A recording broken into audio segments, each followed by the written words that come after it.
The next question is that motion number 14111, in the name of Mark Griffin, on the British Sign Language Scotland Bill be agreed to. Are we all agreed? Yes.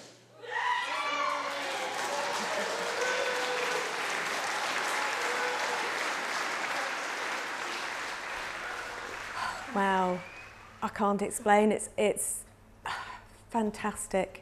And I think particularly really fantastic for children who are born deaf, because I think it gives them the opportunity that they really ought to have and should have had. And I think the vote, the passing of this bill is, I mean, when it happened, I felt really quite overwhelmed, you know, because it's been such a long sort of battle, and it's finally over, and I'm hugely excited.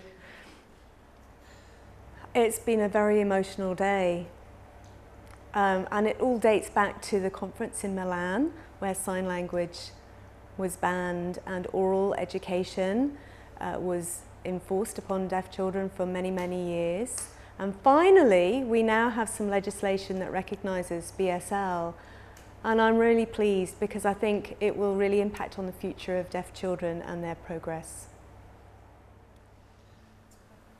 It means an awful lot. In my family, 2 generations ago, I had 4 deaf relatives, and my great uncle and aunt at that time were attending a deaf school at Donaldson's. And in 1880 at Milan, there was a conference that banned the use of sign language in education when they were at school. And now I'm here, I'm deaf myself, and I'm here when that decision is reversed by the Scottish Parliament. And it's had a massive emotional impact on me. I think it will make life a lot more open for deaf people. I mean, we've traditionally experienced an awful lot of barriers to our lives.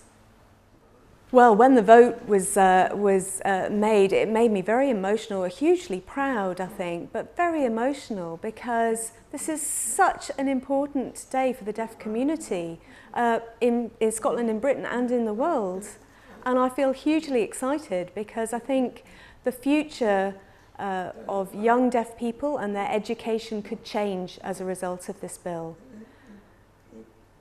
And I think there have been traditionally a lot of barriers to young people within education, and I think those barriers could now be removed.